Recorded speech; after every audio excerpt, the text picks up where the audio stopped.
Is medical tourism right for you? Hi, everyone. John Daly here, along with Judd Anglin. Welcome to the Healthcare Secrets Podcast. We're going to talk about medical tourism today. You will hear if it is right for you, and you will also hear things that traditional healthcare does not want you to know about. What you should know is that Judd is the expert on medical tourism. Judd, talk about how you got started in medical tourism back in 2003. You know, it's one of those life-changing events that put you on a different track. Basically, I was in Thailand with my family visiting, and somehow I ingested water like a fool and got deathly ill.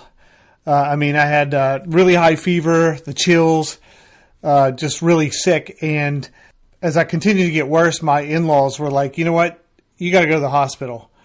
I didn't like that thought because it happened to be New Year's Eve. So my in-laws rushed me to the hospital.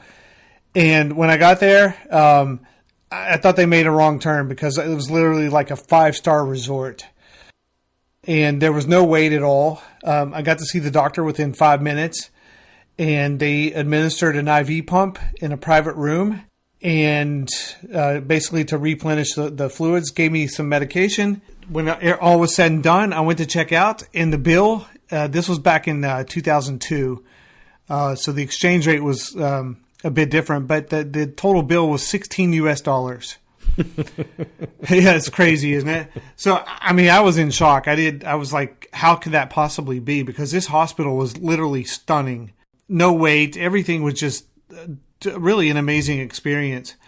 So for the next 2 weeks, I couldn't think about anything else. I was like, this is crazy. How are they able to do this? And why is our system so messed up? So I came back to the States. At the time, I was working as an international consultant. I went and tendered my resignation, and I've been doing medical tourism ever since that time. And basically what I do is I promote, educate, and facilitate.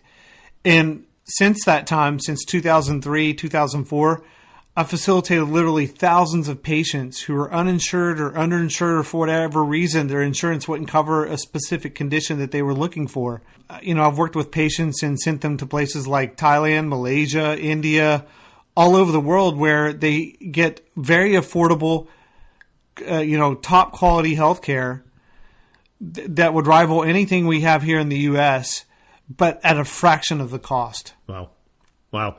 And now, if folks want to explore this, they can check out, it's medretreat.com, or you can contact us here on the site at info@healthcaresecretspodcast.com. So that was always a stirring story when you tell me about it, because you got to be frightened when you're in a foreign country and you just don't know what's going to happen to you. Yet at the same time, too, some of these countries are actually in pretty good shape and are actually very, very good as far as medical tourism goes, or as far as just straight medicine goes. So let's talk about why would someone use medical tourism besides the reasons of having something happen to them right there like it happened to you. Let's explore some of the reasons. The first reason, it's a hospital or a doctor that has a specialty you need and it's nowhere near you. Wouldn't that be the first reason? It certainly is. Think about it this way, is that medical tourism doesn't have to be international. It can be domestic. Right. The fact of the matter is you don't have to go to your local hospital for elective procedures. Elective simply means that it's a procedure that can be scheduled sometime in the future. It can be 2 weeks, can be 2 months, it can be a year. So it's elective, so you can plan to do that anywhere.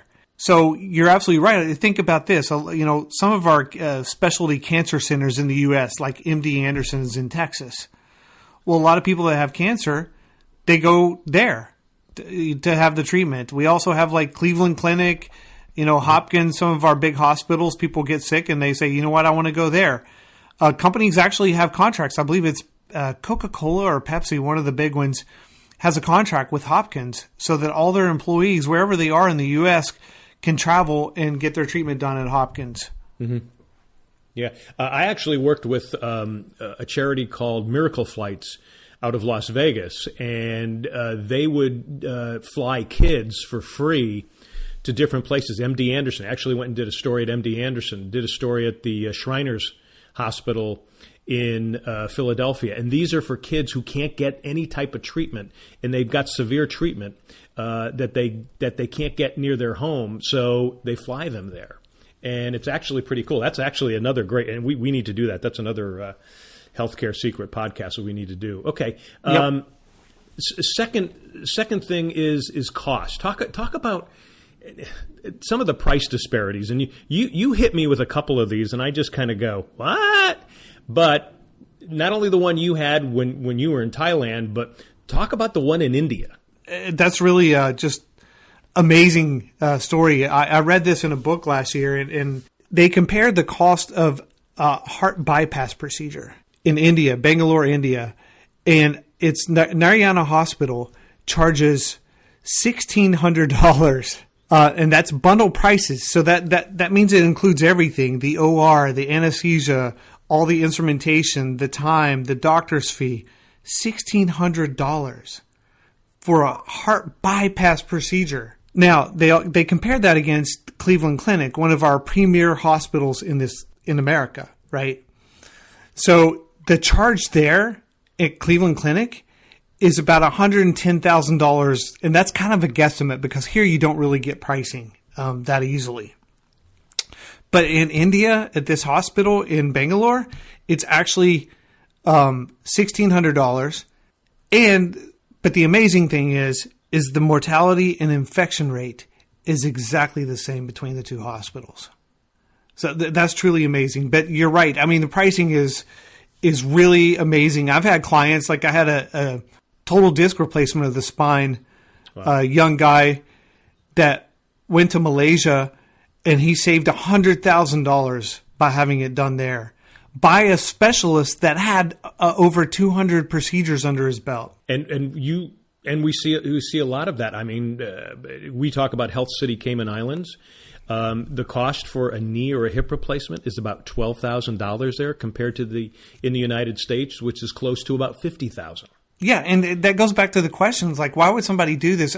Understandably, a lot of people have insurance. So you think, well, I have insurance, I don't need to go abroad for it.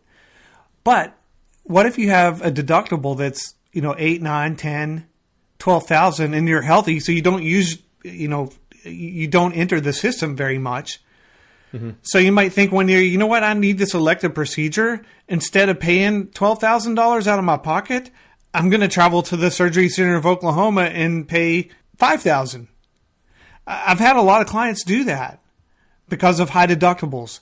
Another thing is, like, even though you have insurance, oftentimes the insurance will dictate what you can have.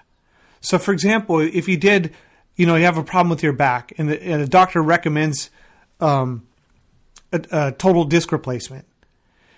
Well, the insurance company might come back to you and say, you know what, we will cover a spinal fusion, but not the disc replacement.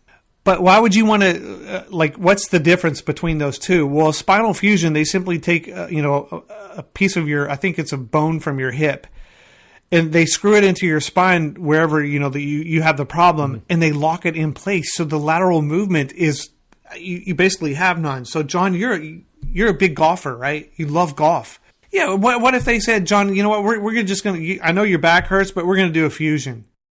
I mean, that would be a conversation stopper, wouldn't it? Yep. Yeah. So it's like, well, let me investigate. And then you're going to find out, hey, I can get this disc replacement and I can still play golf. But your insurance might come back to you and say, you know what, we're not going to cover that. Although I know you're not on insurance, you're on Liberty Health Share, which is medical cost sharing that I'm on too. So you wouldn't run into that problem. Well, you're touching on, who is this for? So, you touched on the person with a high deductible. How about the person who doesn't have health insurance? They might just have a catastrophic plan. So let's go back to the knee. They need a knee replacement. Well, a catastrophic plan is not going to take care of that. You're going to have to pay for that on your own. Is that the best place for someone who says, you know what, I'm going to save a ton of money by not going on insurance and just having something catastrophic and I'm going to take care of myself? Okay, something just happened to me. I need a knee replacement. This is the best way to go, right? Absolutely. Think about this. You can go down to Health City, Cayman Islands, which is a 1-hour flight from Miami. It's very close, in the same time zone, or similar across the U.S. It's a beautiful island, right? It's totally laid back. Oh, absolutely. You don't worry about traffic, the sights, the sounds, the smells. It's just a tropical island, and they have a stunning hospital. So you go there, relaxed state of mind, have the knee replacement, and then spend a week there, on the beach or whatever you like to do, and get well. And the price there, is about $12,000 to $13,000. So you're going to save a tremendous amount of money. You're going to have a phenomenal experience, and you're going to get your knee taken care of. Yeah, and you've been there. I've been there. You got me down there to go take a look at it. We've done some stories on Undercover Jet Setter on what's going on there. Plus, we're in the future on some of these podcasts here, we're going to have people from Health City, Cayman Islands, talking about what they do there, and it is fascinating. We're also going to talk to some other hospitals. You got me to Penang, Malaysia, where I actually talked to the doctors there at Glen Eagles. So we're going to definitely have them on there. So that's coming up in future podcasts. Talk about, you mentioned Liberty Health Share. We're on, you and I are both on Liberty Health Share. It's medical cost sharing. Is this something good for them? I'm asking this in the sense that because we share each other's costs, it's not that medical cost sharing or Liberty Health Share is going to say you've got to go there. But as an individual, me, who is concerned about the fact that other people are sharing my medical bills, I have a responsibility to keep those costs low because they are sharing them.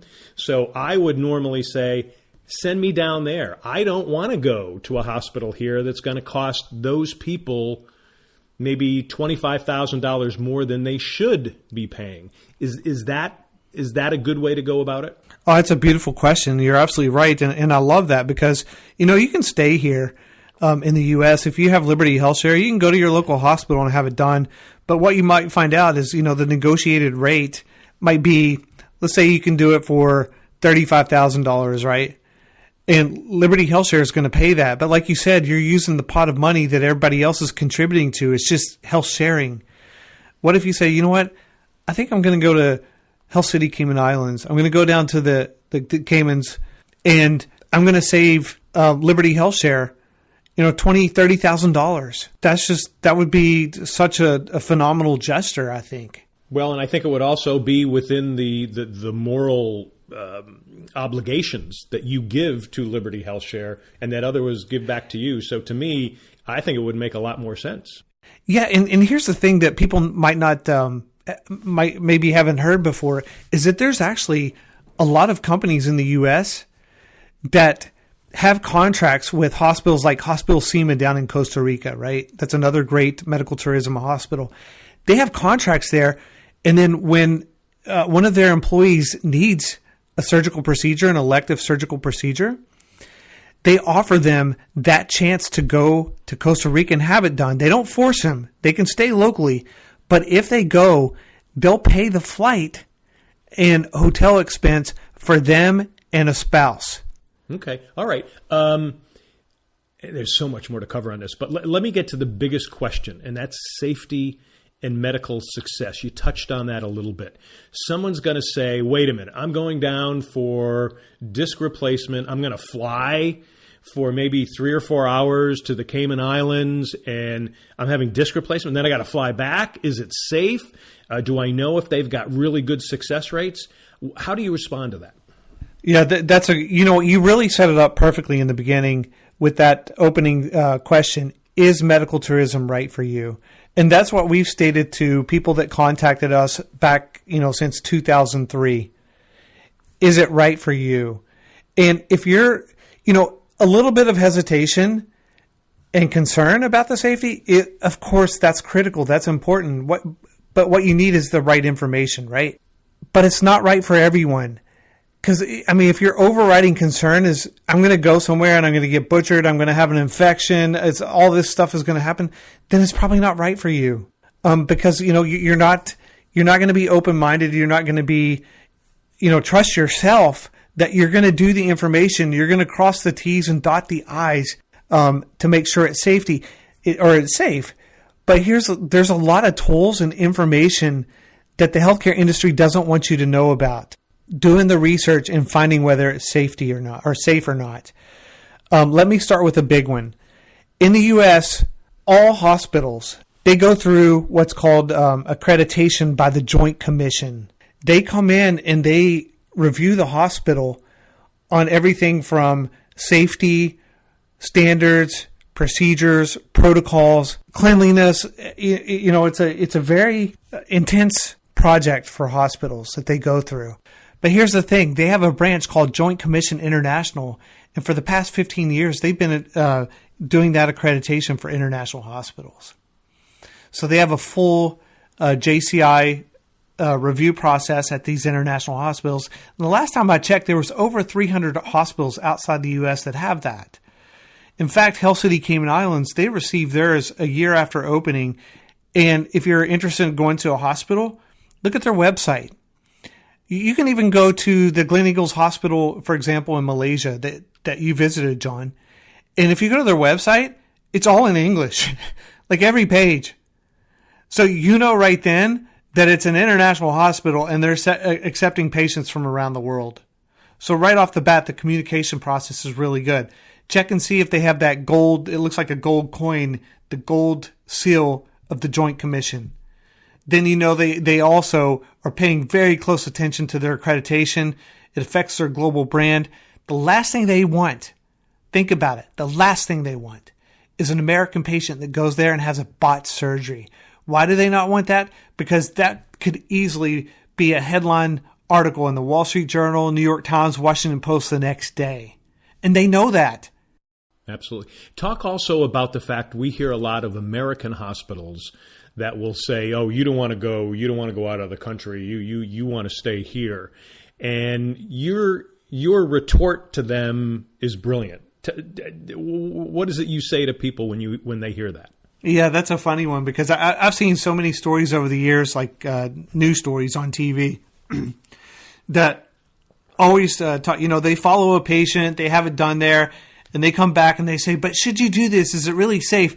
Well, we went and found this doctor at this hospital and we interviewed them. And sure enough, they interview some doctor and they're sitting there on TV saying, "Absolutely not safe. Don't recommend it. You should stay here in this. You don't know what you're getting into." And I always say, I want to call that doctor on TV. I would love the news reporter to say, "Why don't you call Hopkins, Mayo Clinic, MD Anderson, Cincinnati Children's Hospital, call their international manager and tell them that." Absolutely. And I just know that they'd be like, "That's okay. I think I'll take a pass on that."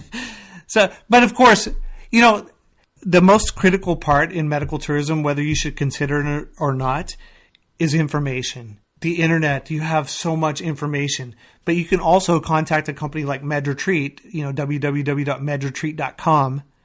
And that's Med, M-E-D, Retreat. You can look at our website, you can see our testimonials, and you can call us and we can tell you, we go through a very stringent process before we bring a new hospital online.